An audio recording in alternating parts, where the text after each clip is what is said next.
राम राम मेरे प्यारे विद्यार्थियों, स्वागत है आपका संजीव सर की केमिस्ट्री के अंदर। तो बच्चों, जैसे पिछले लेक्चर के अंदर हमने देखा था भी जो हमने रेडबर्ग कांस्टेंट है, रेडबर्ग फॉर्मूला पढ़ा था, उसके बारे में जाना था। तो इस लेक्चर के अंदर हम क्या देखेंगे स्टूडेंट्स? इस लेक्चर के अंदर हम रदरफोर्ड जी की जो लिमिटेशन आई थी उनके मॉडल के अंदर, उनके बारे में हम डिस्कस करेंगे। तो उनके मॉडल के अंदर हुआ क्या था, उन्होंने क्या क्या चीजें एक्सप्लेन की थी, तो उसको समझने के लिए सबसे पहले आप क्या कीजिए, हमारे चैनल को सब्सक्राइब कर लीजिए यदि आपने चैनल को सब्सक्राइब नहीं किया है, और साथ में बेल आइकन जो साइन है उसको जरूर प्रेस कर लीजिए ताकि आने वाली वीडियो की नोटिफिकेशन आपको मिलते रहे। तो स्टूडेंट्स, इसके अंदर हमने पढ़ा था कि जो पहली जो हमारी क्या है लिमिटेशन है किसी रदरफोर्ड मॉडल की, वो कहती है stability to explain the stability of atom. यानी कि वो क्या हो गया था स्टूडेंट्स, यानी कि वो इसको एक्सप्लेन ही नहीं कर पाया था कि एटम स्टेबल है या नहीं है। उन्होंने क्या किया था, जो रदरफोर्ड मॉडल है उनके बारे में बता देता हूं कि स्टेबिलिटी क्यों नहीं एक्सप्लेन कर पाया, वो उसके बारे में हम ज्यादा डिस्कस करेंगे। तो वहां पर होता क्या है स्टूडेंट्स, अब मैंने लिख दिया कि instability to explain the stability of atom, यानी कि सिंपल वर्ड्स की बात करूं मैं तो क्या नहीं कर पाया, वो स्टेबिलिटी ऑफ एटम को एक्सप्लेन नहीं कर पाया। उसका रीजन क्या था? अब आपको पता है जो एटम है, एटम को हम क्या नहीं कर सकते भी, एटम है उसको हम देख नहीं सकते, या जो एटम के दो छोटे छोटे एटम को हम देख लेंगे, लेकिन इलेक्ट्रॉन्स की बात करें हम, अभी इलेक्ट्रॉन्स क्या होता है, कितना स्मॉल साइज पार्टिकल है, तो हम उसमें इलेक्ट्रॉन को नहीं देख सकते। तो उन्होंने क्या किया था, उनको मॉडल को यदि इलेक्ट्रॉन्स को अलग अलग तरीके से, एटम को अलग अलग तरीके से किसी किसी के साथ कंपेयर करना स्टार्ट कर दिया। तो जो हमारा पहला था, हम मानते थे कि जो क्या है इलेक्ट्रॉन है, हम यही मानते हैं भाई क्या होता है इलेक्ट्रॉन थॉमसन मॉडल का उन्होंने बताया था कि थॉमसन मॉडल के अकॉर्डिंग भी जो इलेक्ट्रॉन है वो क्या है वाटरमेलन की तरह का मॉडल दिया था उन्होंने भी। जो लाल पार्ट होता है अपना रेड पार्ट होता है वो तो क्या है पॉजिटिवली चार्ज पार्टिकल है, और जो उसके अंदर क्या होते थे सिंक्स होते थे, या हम क्या बोलते हैं वो भी पल्लम बडिंग बोलते हैं उसको, यानी कि उसके अंदर जो क्या होते थे भी छोटे छोटे जो बीज निकलते हैं, सीड निकलते हैं, उसको इलेक्ट्रॉन माना था। तो यानी कि इन्होंने क्या किया, जो इलेक्ट्रॉन है हम इलेक्ट्रॉन को मानते हैं कि आपको ये तो पता लग गया कि इलेक्ट्रॉन है वो क्या कर रहा है, न्यूक्लियस के अराउंड रिवॉल्व कर रहा है, ये बात पता लग गई इतनी बात तो। लेकिन उसके बाद क्या हुआ, ये स्टेबिलिटी को एक्सप्लेन नहीं कर पाया, क्या किया उन्होंने बताया कि इसके बारे में क्या हो रहा था भाई, जो हमारा इलेक्ट्रॉन है, जो एटम है हमारा, जो ये चीज है, ये भी बोर मॉडल का बोर मॉडल को हम इसके बाद डिस्कस करते हैं। जैसे ही न्यूक्लियस खत्म होगी तो हम बात करेंगे किसकी, हम बात करेंगे बोर मॉडल के ऊपर आएंगे। तो यहाँ पर स्टूडेंट्स हुआ क्या था कि उन्होंने जो हमारा एटम था, एटम को कंसीडर कर लिया सोलर सिस्टम के साथ।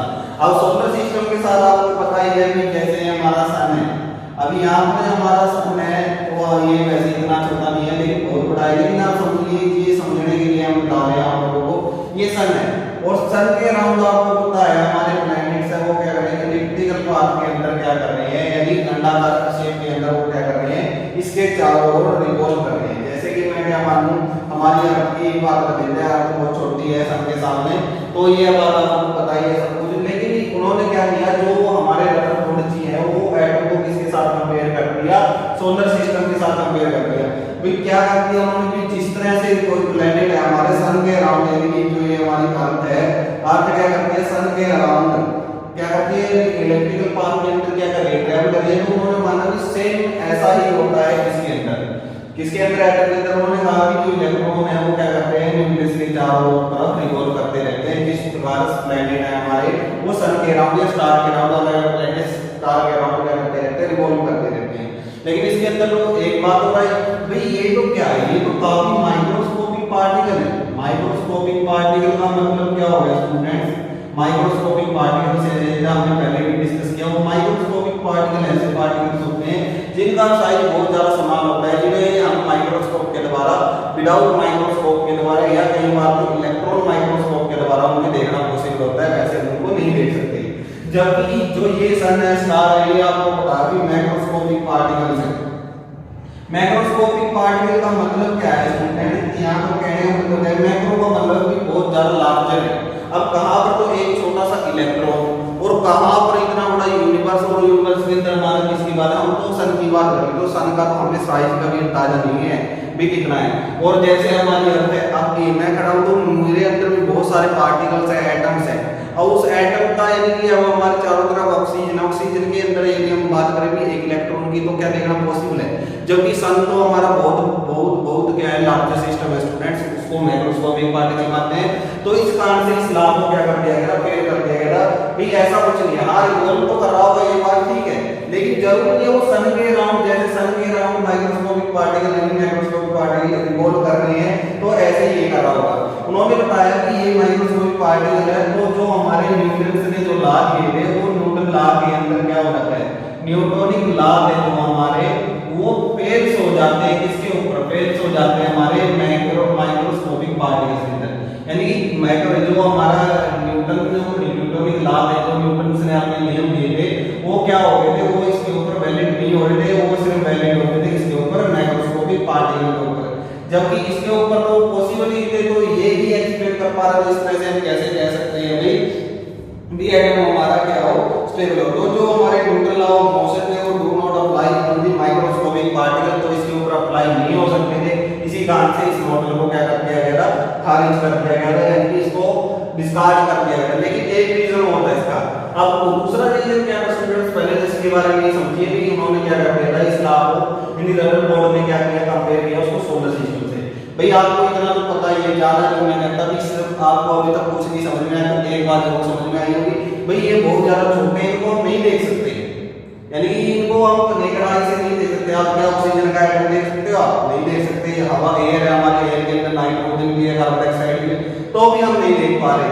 जबकि जो सन है, सन को आप अभी देख पा रहे होंगे, अर्थ है हम उसके ऊपर खड़े हैं, या कोई और प्लैनेट स्टार से हमको दिखाई देते हैं बहुत ज्यादा दूर हमसे, तो उनका कोई ना कोई साइज है, तो उनका कंपेयर करने के लिए था। दूसरा ये जो लॉ बनाए गए थे ना न्यूटन के लॉ, ये किसके लिए बनाए गए थे, बड़ी चीजों के लिए बनाए गए थे, माइक्रोस्कोपिक पार्टिकल्स के लिए।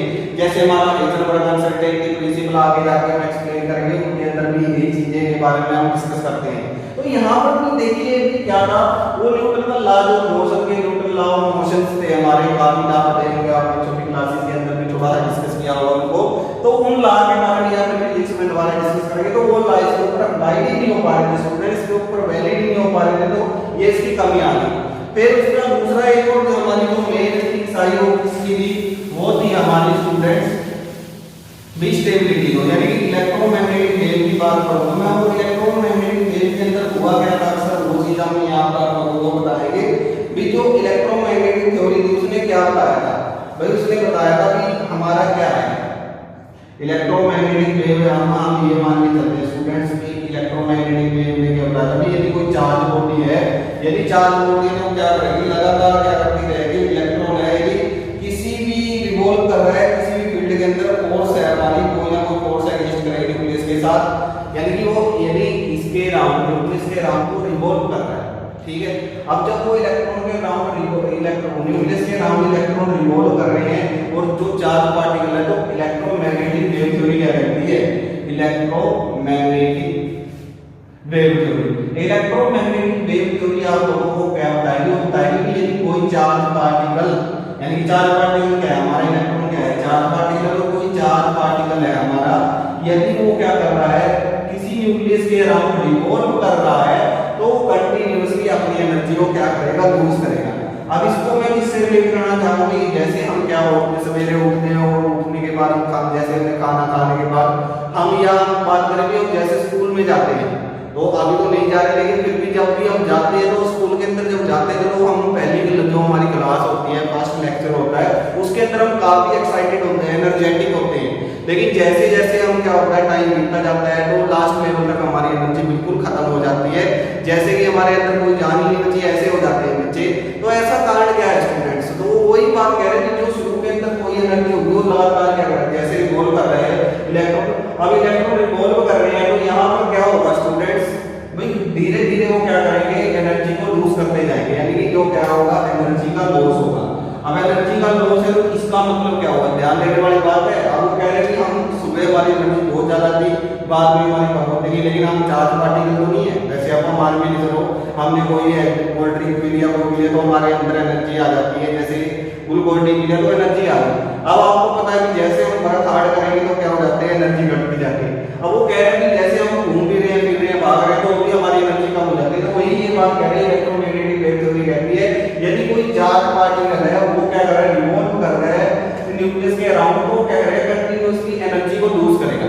अब क्या एनर्जी लूज हो रही है तो स्टूडेंट्स क्या ऐसे घूम पाएगा, वो कैसे होगा, जैसे मैं बताता हूँ, यदि कोई चार्ज पार्टिकल है तो ये हमारा न्यूक्लियस होगा।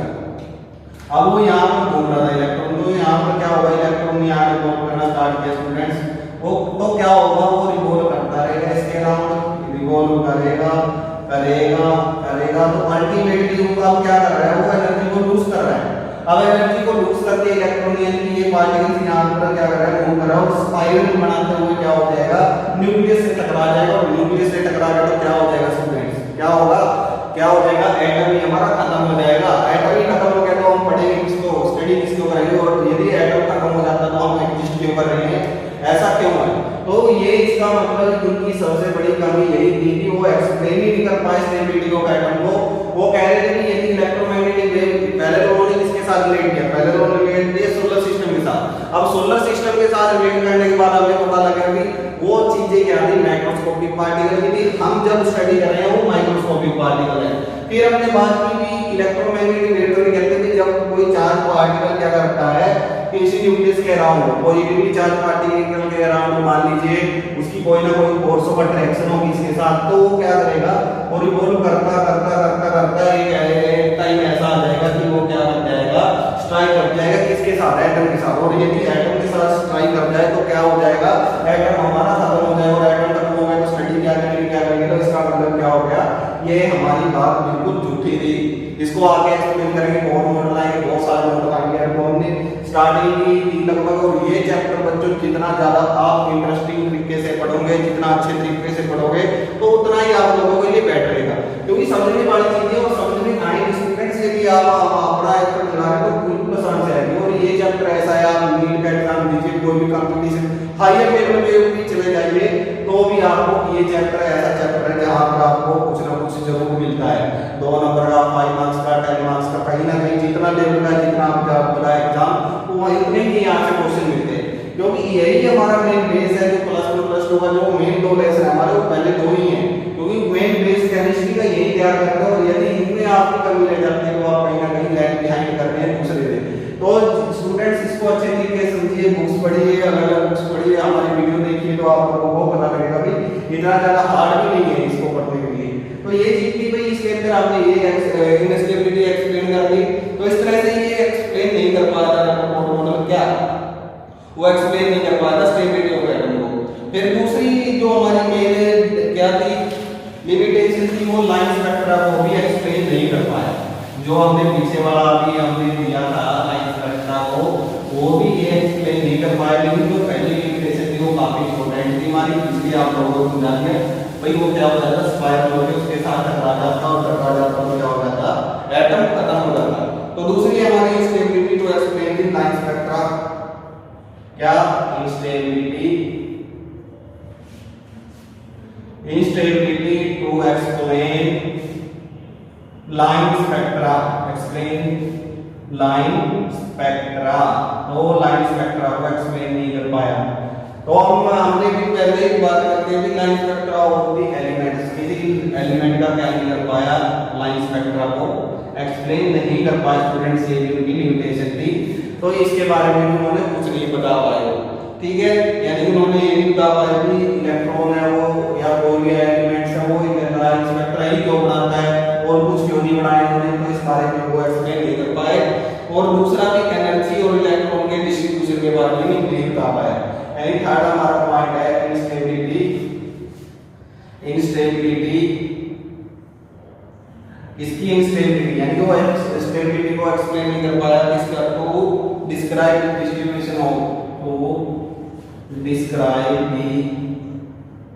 the distribution of energy, distribution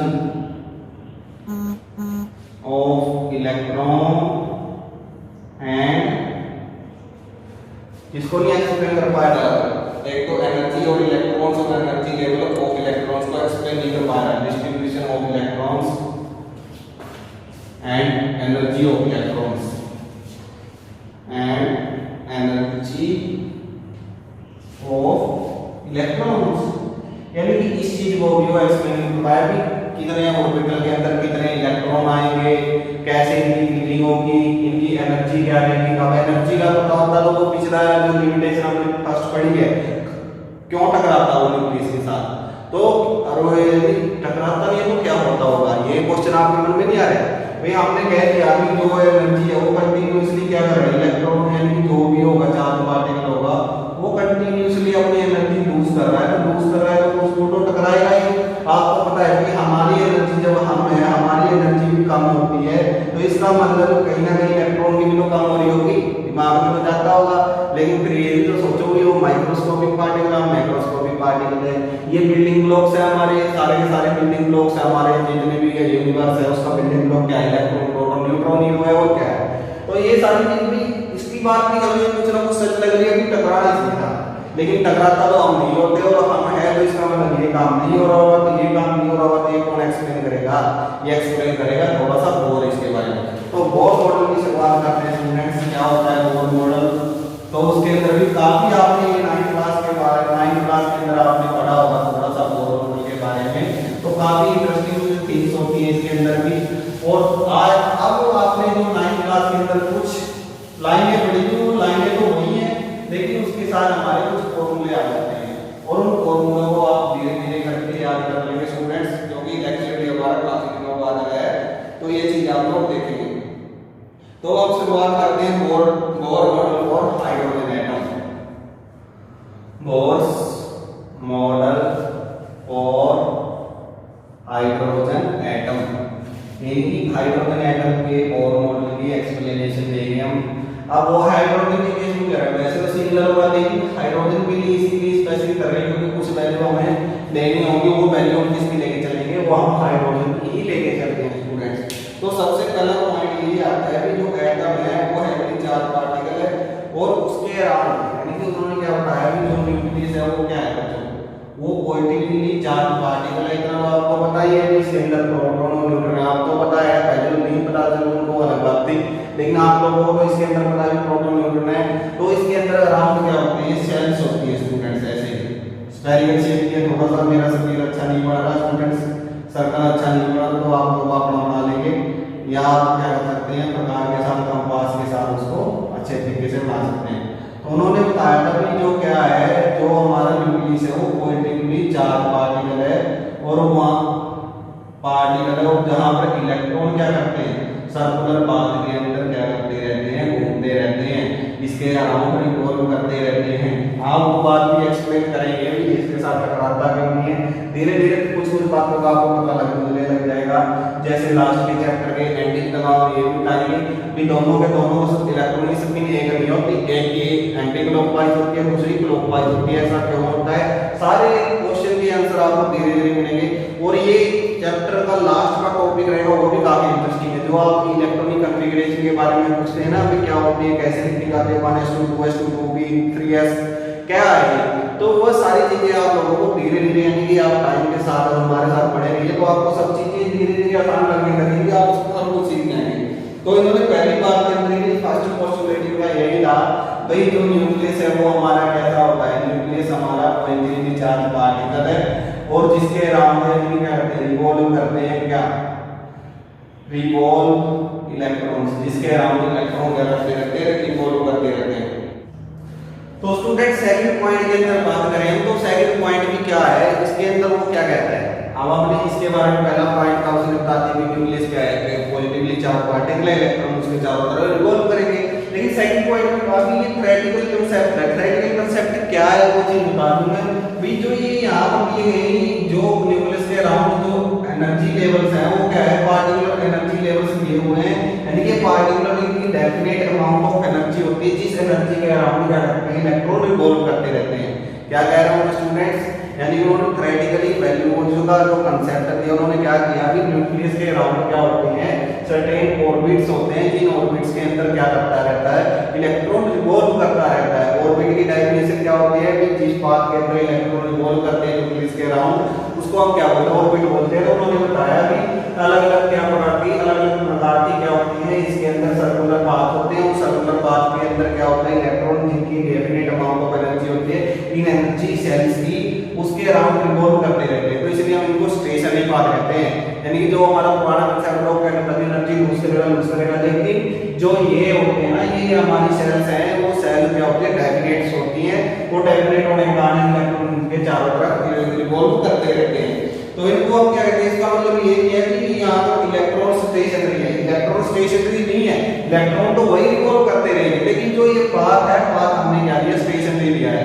और आपने जो 9th क्लास के अंदर पढ़ा था, जो सबसे पहली सेल है उसको हम क्या बोलते हैं, उसको हम के बोलते हैं। जो पहली सेल है के, ये वाली के सेल, फिर एम सेल, फिर एन सेल, एम सेल, फिर एन सेल, ओ, फिर पी, फिर क्या होगी, इस तरह से हमारी ये सेल्स चलती रहती है। यानी कि हम क्या बताते हैं, और इसके लिए हम n की वैल्यू भी देते हैं बच्चों। जब हमारा क्या नाम कहते हैं भी, इसके लिए n की वैल्यू होगी, फर्स्ट सेल m1, ये हमारी n2, ये हमारी n3 और इस तरह से n4। तो ये हमारी जो सेल्स थी उसकी बात कर रहे हैं स्टूडेंट्स भी। सेल हमारी n के अकॉर्डिंग थी, जैसे हमारा 0 1 2 3 4 इस तरह से चलता जाएगा।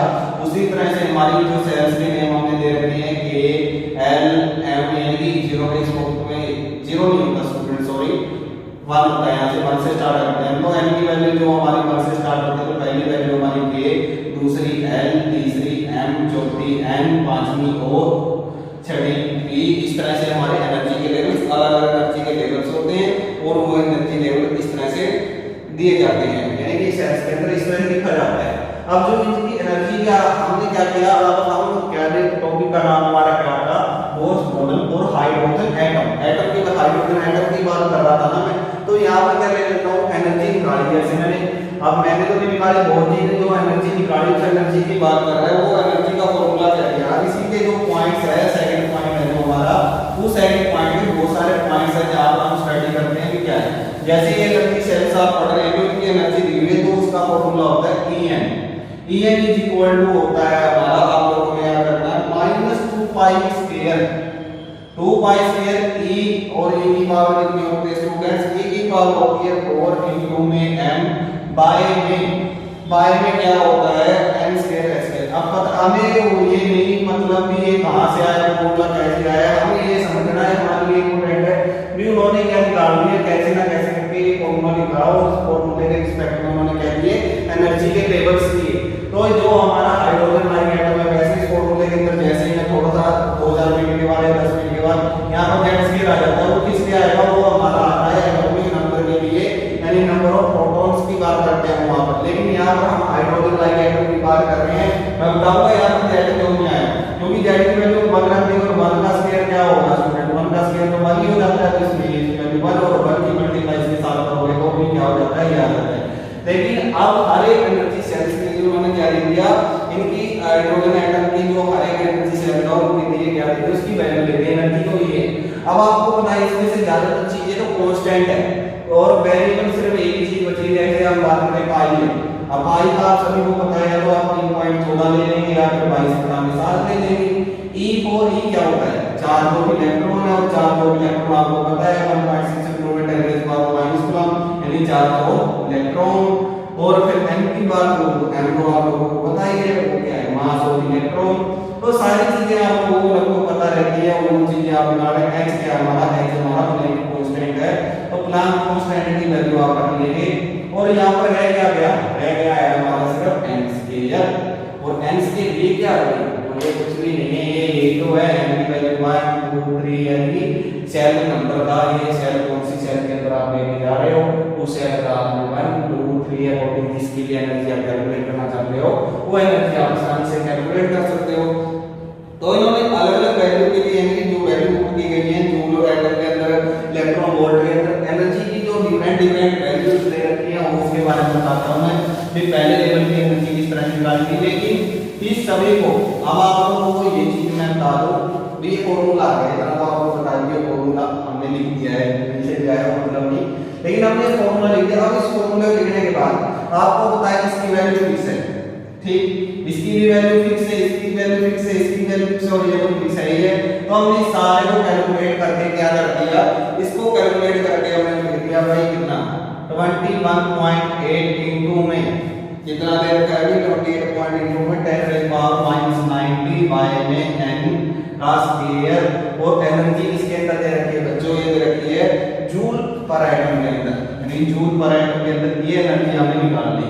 अब हमें क्या करना है, सिर्फ इस फॉर्मूले के अंदर पुट बनाओ। ये फॉर्मूला सिर्फ किसके लिए है स्टूडेंट्स, आप लोगों ने याद रखना है, ये जो फॉर्मूला हमारा किसके लिए आता है, ये फॉर्मूला आता है हमारा हाइड्रोजन के लिए। एक और वैल्यू दे रखी है -13.6 इलेक्ट्रॉन वोल्ट पर एटम बाय में n का स्क्वायर। तो ये अलग अलग टर्म्स के अंदर, यदि आप इलेक्ट्रॉन वोल्ट्स के अंदर निकालना चाहते हैं, यदि आप जूल के अंदर निकालना चाहते हैं, तो अलग अलग फॉर्मूला अलग अलग के इस्तेमाल कर सकते हैं। जैसे किलो जूल पर मोल के अंदर निकालना चाहे तो क्या हो जाएगा, किलो जूल पर मोल के अंदर यही फॉर्मूला -1312 बाय में n स्क्वायर, किलो जूल पर मोल के अंदर भी इसको निकाल सकते हैं। अब आपको ये देखना है, आपको क्वेश्चन के अंदर दिया गया है, कैसे दिया गया है, वो चीज आप लोगों ने देख लेनी है। तो इस तरह से ये चीज आप लोगों के सामने दे रखी है स्टूडेंट्स, तो आप इस तरह से इनको कैलकुलेट करने की कोशिश करेंगे। और ये सारी तीनों की तीनों वैल्यू है, ये किसके लिए है स्टूडेंट्स, ये हमारी हाइड्रोजन के लिए है। अब आप लोग यहाँ पर वैल्यू रखते जाइए, पहली सेट के लिए 1 रखिए, 2 रखिए, 3 रखिए, इस तरह से हम क्या करेंगे, पूरा ground state, energy state, first state, second state, third state, सारी स्टेट की हम क्या कर देंगे, वैल्यू हम निकालते रहेंगे। तो ये काफी आसान है और आपको पता होना चाहिए स्टूडेंट्स। एक बात हम बताना रहेगी यहाँ पर, क्या बात करता हूँ, जो न्यूक्लियस के पास है, अब जो सेल न्यूक्लियस के पास है उसकी एनर्जी कम होगी, जितना जितना दूर हम जाते जाएंगे उसकी एनर्जी उतनी बढ़ती रहेगी सेल्स की। यानी जो इलेक्ट्रॉन के ज्यादा पास है, जैसे कि सेल की एनर्जी क्या होगी, m सेल से कम होगा, m सेल से कम होगी और l की m से कम होगी। इसलिए क्यों होता है, क्योंकि आपको पता है इसकी फोर्स ऑफ अट्रैक्शन और उसकी इलेक्ट्रॉन की अट्रैक्शन, आप उसके अंदर अट्रैक्शन हुई, और दूसरी ये चीज भी न्यूक्लियर अपोजिट चार्ज वाले जितने पास रहेंगे उतना ज्यादा स्टेबल रहेगा, और स्टेबल चीज की एनर्जी हमेशा क्या रहती है, कम रहती है। याद रखना, जब भी कोई चीज स्टेबल होती है, स्टेबल कोई भी चीज है उसकी एनर्जी क्या रहेगी, एनर्जी लेस रहती है, क्योंकि जितनी एनर्जी हम ग्राउंड स्टेट पर रहेंगे उतना ही ज्यादा हम क्या रहेंगे, स्टेबल रहेंगे। तो ये चीज आप लोगों को बताया भी, तो ये चीज हम आगे भी समझाएंगे आपको कि क्या चीज है, ये स्टेबल कैसे रहती है, क्यों रहती है। लेकिन ये बताना चाह रहा हूँ कि मैं जितना ज्यादा रहेगी n की वैल्यू की बात करूँ, n की वैल्यू जितनी बढ़ती जाएगी एनर्जी भी हमारी उसके लिए उतनी ही बढ़ती जाएगी। या फिर हम सब सेल या सेल की बात करूँ मैं, k की एनर्जी कम, l की उससे ज्यादा, m की उससे भी ज्यादा, n की उससे भी ज्यादा, o की उससे ज्यादा, इस तरह से हमारी एनर्जी बढ़ती जाती है। जिस प्रकार एटम का न्यूक्लियस से डिस्टेंस बढ़ता जाता है इलेक्ट्रॉन का या सेल का, तो उतना ही क्या होता जाता है, एनर्जी भी हमारी बढ़ती जाती है स्टूडेंट्स। तो इस तरह अब यहाँ से नहीं समझ में आ रही तो देखिए, मैं इनके अंदर n की वैल्यू पुट करके देखता हूँ, तो आपको तब भी, यानी कि एक्सपेरिमेंट आप प्रैक्टिकली मान सकते हैं, तो ना मानिए एक्सपेरिमेंट तो आप मान लेंगे ना। अब ये वैल्यू क्या होना स्टार्ट हो जाएगी, कम आना स्टार्ट हो जाएगी। देखिए मैं बता देता हूँ अभी, तो आपको ये जरूर यकीन करना होगा इस बात के ऊपर। तो देखिए क्या करते हैं, मैं एनर्जी इनकी सारे ये फॉर्मूला जो हमने लिखा है इनके अंदर एनर्जी की वैल्यू पुट करते हैं। अब एनर्जी की वैल्यू पुट करेंगे तो वहां पर क्या आएगा स्टूडेंट, वहां पर हमें क्या मिलेगी, एनर्जी मिलेगी, डिफरेंट वैल्यू मिलेगी। जैसे मैं लिख देता हूं, सबसे पहले जो हमारा क्या होगी एनर्जी की वैल्यू, यानी हम यहां से स्टार्ट करते हैं एनर्जी इसमें से, आप लोगों ने ग्राफ बनाई होगी इसमें से। तो ये है एनर्जी का मतलब भाई जितना ज्यादा ऊपर जाएंगे उतनी एनर्जी हमारी बढ़ती जाएगी। तो मैं बात करूं n की लिए, n की पहली सेट के लिए, तो n की वैल्यू कितनी है, n1 है। फिर हमारा ऐसे ही एनर्जी की गैप हम बना सकते हैं, पहला गैप थोड़ा सा ज्यादा होता है, फिर कम, फिर कम, फिर कम, ऐसे होता है।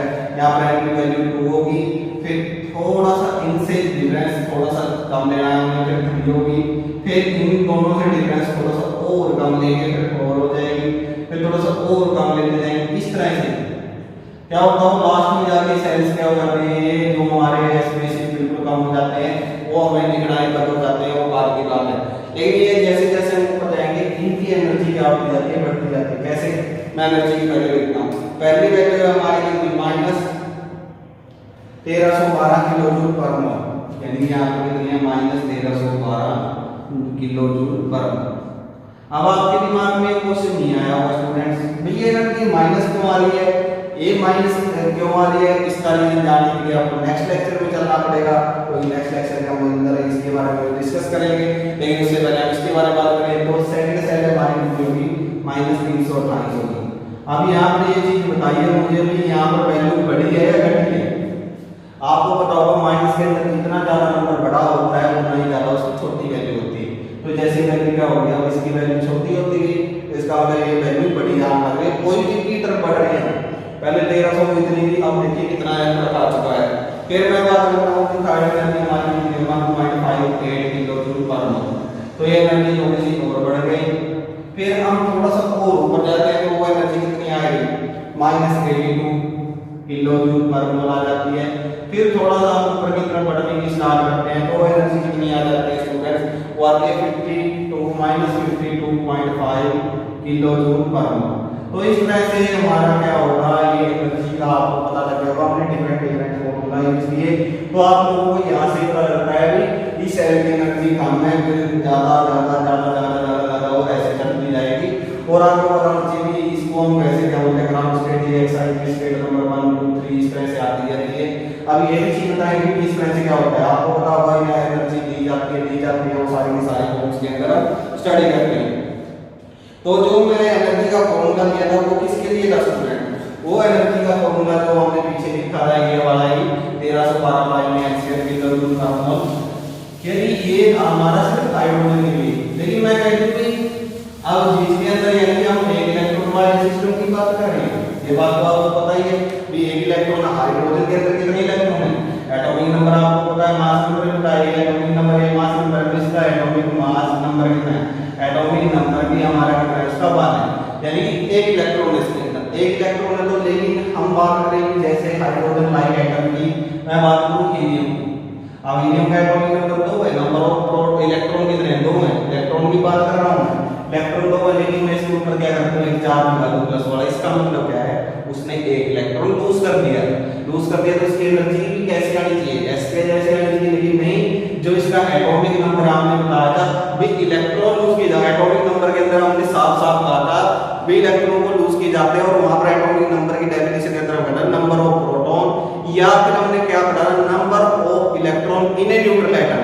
हमने न्यूट्रल एटम की बात की थी, हमने एटम आयन मॉलिक्यूल की बात, एटम आयंस और चार्ज पार्टिकल की बात नहीं की थी। तो यहाँ पर हमने सिर्फ वो एटम यानी कि एटम जो भी था मॉलिक्यूल कह लो, यदि वो क्या है उसके ऊपर चार्ज न्यूट्रल है, कोई चार्ज नहीं है, तो उसके अंदर हम क्या ले लेते, तो उसके वैल्यू को हम यही कंसीडर करते हैं, नंबर ऑफ प्रोटॉन को काउंट करते थे इसी कारण से एटॉमिक नंबर के अंदर। इलेक्ट्रॉन क्यों नहीं कहते थे साफ साफ, इलेक्ट्रॉन इसीलिए नहीं कहते थे क्योंकि इलेक्ट्रॉन को लूज किया जा सकता है और गेन किया जा सकता है। तो एक तो ये हो गया हमारा हाइड्रोजन जैसा, और दूसरा हम बात करें इसकी, हीलियम के ऊपर 3 इलेक्ट्रॉन थे, 2 इलेक्ट्रॉन हमने उसके निकाल दिए तो इतना रहेगा, लेकिन एनर्जी क्या सेम रहेगी उसकी, नहीं भाई, क्यों, इसके अंदर इसका जो एटॉमिक नंबर है वो तो अलग है ना, तो वो एनर्जी के अंदर हमने देखा ही नहीं, क्यों नहीं देखा, क्योंकि इसके अंदर जरूरत ही नहीं।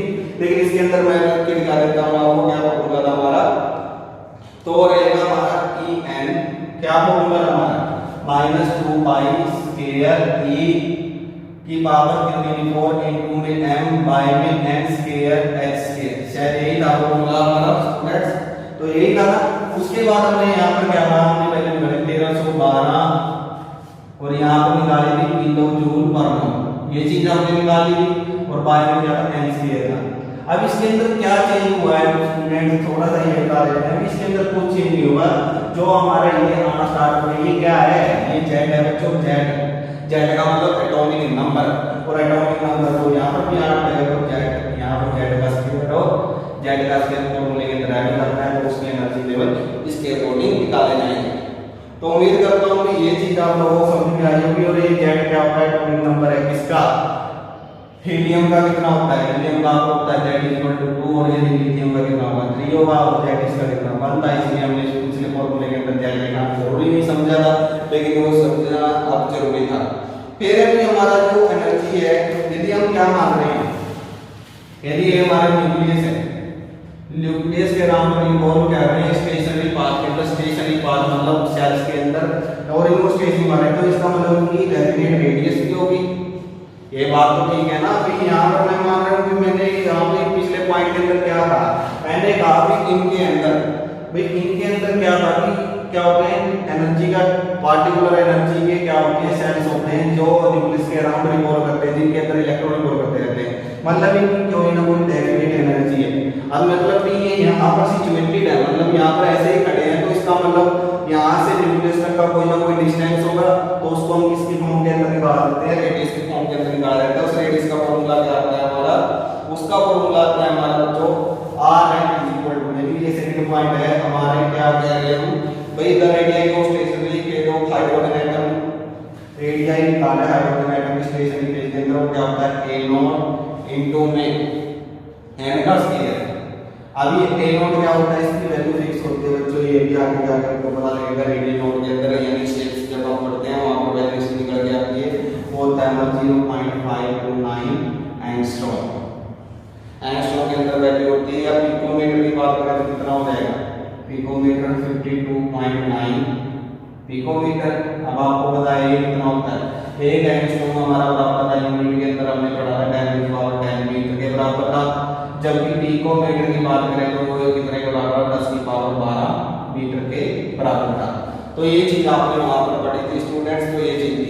उसके बाद हम बात करेंगे वेलोसिटी की, तो वेलोसिटी को डिफरेंट ऑर्बिटल, उसकी भी वो वेलोसिटी को भी हम कैलकुलेट कर सकते हैं। तो इसके अंदर किस तरह की होगी, इसकी भी अंदर वेलोसिटी एनर्जी डिफरेंट स्टेट के एनर्जी के अंदर डिफरेंट पार्टिकल्स की एनर्जी की बात करता हूं मैं। यहाँ पर डिफरेंट एनर्जी होगी, इसकी डिफरेंट है, तो रेडियस इसकी डिफरेंट, इसकी भी डिफरेंट होगी, और दूसरा स्पीड भी तो क्या होगी, वेलोसिटी भी तो क्या होगी, अलग अलग होगी स्टूडेंट्स। को उस वेलोसिटी का फॉर्मूला क्या आ जाता है हमारा, वो भी लिख देता हूं v = ये चीज आप लोगों को कहते हैं समझ में आई होगी। अब हम एनर्जी की फॉर्म के अंदर बात करता हूं मैं, वेलोसिटी की बात करते हैं पहले, फिर हम मोमेंटम की बात करेंगे, तो धीरे धीरे इस तरह से इनके बारे में समझेंगे। वैसे ये फॉर्मूले आप लोग याद कर लोगे, इतना डिफिकल्ट नहीं है, जैसे 2-3 बार पढ़ लोगे तो इसके बारे में कुछ ज्यादा है नहीं। तो ये क्या हो जाएगा, Vn हमारा बराबर हो जाएगा v नॉट इनटू में इसके z बाय में n, क्या हो जाएगा बच्चों, z बाय में n। तो ये हमारी क्या निकल जाती है, वेलोसिटी निकल आएगी, वेलोसिटी ऑफ इलेक्ट्रॉन का पर डिफरेंट ऑर्बिटल्स के अंदर। जबकि जो हमारी इनिशियल वेलोसिटी है वो क्या रहती है स्टूडेंट्स, वो वैल्यू हमारी फिक्स रहती है, जैसे v नॉट, और ये किसके लिए निकाली गई है, हाइड्रोजन आयन के लिए निकाली गई है। न्यूमर समझ लेना इसको, वेलोसिटी हमारी v नॉट जो इनिशियल वेलोसिटी मानी जाती है वो कितनी मान रखी है इन्होंने, 2.188 इनटू में 10⁻8 सेंटीमीटर पर सेकंड, यानी इतनी भी क्या मान लेते हैं मीटर सेंटीमीटर पर सेकंड के अंदर। ये हमारी वेलोसिटी इनिशियल वेलोसिटी मानी जाती है। एन आपको पता है 7 नंबर है, 1 2 3 4 के 11, और जो हमारा z क्या होता है, हमारा z है हमारा एटॉमिक नंबर। तो इससे हम एटॉमिक नंबर की हम बात करते हैं। तो एटॉमिक नंबर इस तरह से हमारा एटॉमिक नंबर हम कैलकुलेट कर लेते हैं, इसके लिए हाइड्रोजन आयन के लिए। अब भाई जब इनके फिक्स पार्ट होते हैं, आपको पता है कि जो तो यहाँ पर एनर्जी जो है वो क्वांटाइज रहती है। क्वांटाइज का मतलब ये अब हमारा आएगा भी एनर्जी जो वो पाल हो रही है, हमने पीछे पढ़ा था, ये एनर्जी क्या होती है, पैकेट्स की फॉर्म के अंदर क्या करती है, किसी भी एटम मॉलिक्यूल के ऊपर स्ट्राइक करती है तो किसके अंदर पाल करती है, वो पाल करती है किसके अंदर, क्वांटाइज एनर्जी की फॉर्म के अंदर पाल करती है। तो इलेक्ट्रॉन जो रिवॉल्व करते हैं फिक्स एनर्जी के अंदर, उनके अंदर डेफिनेट वैल्यू ऑफ एनर्जी होती है, और उस value of energy of electron वो क्या रहती है, क्वांटाइज रहती है। मतलब डिफरेंट एनर्जी की वैल्यू यहाँ पर क्या होता है, अब एनर्जी लेवल डिफरेंट है, ये बात पता आपको। तो एनर्जी के साथ जिस एनर्जी के साथ रिवॉल्व करते हो, एनर्जी हमारी कैसी रहती है, क्वांटाइज रहती है। क्वांटाइज का मतलब भी इसके लिए एनर्जी की वैल्यू अलग फिक्स होगी, इसके लिए अलग होगी, इसके लिए अलग होगी।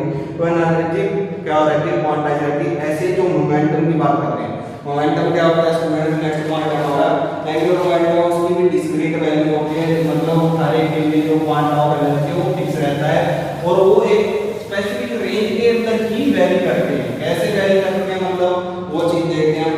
तो एनर्जी ऑफ इलेक्ट्रॉन, जैसे एनर्जी हमारी क्या होती है, एनर्जी डिफरेंट लेवल की डिफरेंट होती है, तो मतलब वो कहती है क्वांटाइज रहती है, अलग अलग लेवल की अलग अलग रहती है, तो उसको हम क्वांटाइज एनर्जी बोल सकते हैं, क्योंकि वो क्वांटम की फॉर्म के अंदर वैरी करते थे। तो ऐसे ही जो हमारा मोमेंटम का फॉर्मूला है, मोमेंटम के अंदर हम क्या कहते हैं, जो हमारा आपको ये फॉर्मूला जरूर पढ़ा होगा, mvr किसके बराबर है, ये मोमेंटम ही तो और क्या है, मोमेंटम इनटू nh अपॉन में 2 पाई, ये आ गया nh अपॉन में 2 पाई की फॉर्म के अंदर आ जाता है। तो इसके अंदर जो हमारा मोमेंटम है वो भी क्वांटाइज रहता है, और हमेशा इंटीग्रल मल्टीपल होता है, मतलब हमेशा क्या रहेगा, h अपॉन में 2 पाई की फॉर्म के अंदर क्या होता है, वैरी होता रहता है। तो जैसे जैसे अलग अलग लेवल के ऊपर जाएंगे, पहले के अंदर मान लीजिए ये है, तो दूसरे के अंदर 2h का अपॉन में 2 पाई, उससे अगले के अंदर 3h अपॉन में 2 पाई, फिर उससे आगे के लिए 4h अपॉन में 2 पाई। तो इस फॉर्म के अंदर यानी कि क्वांटाइज है, तो क्वांटाइज मतलब डिफरेंस देखिए इन दोनों का, इन दोनों का, इन दोनों का। तो वो पैकेट्स की फॉर्म के अंदर फॉल कर रही है जब एनर्जी, तो क्या होता है इस फॉर्म में 2 पाई है। तो इस तरह से मोमेंटम है वो भी हमेशा क्या करता रहता है, इस तरह से वेरी करता रहता है स्टूडेंट्स।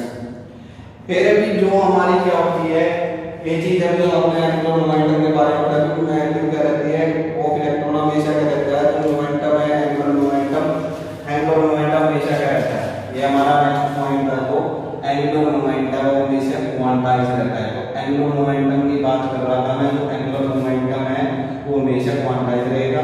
फिर हम बात करते हैं एनर्जी लेवल्स।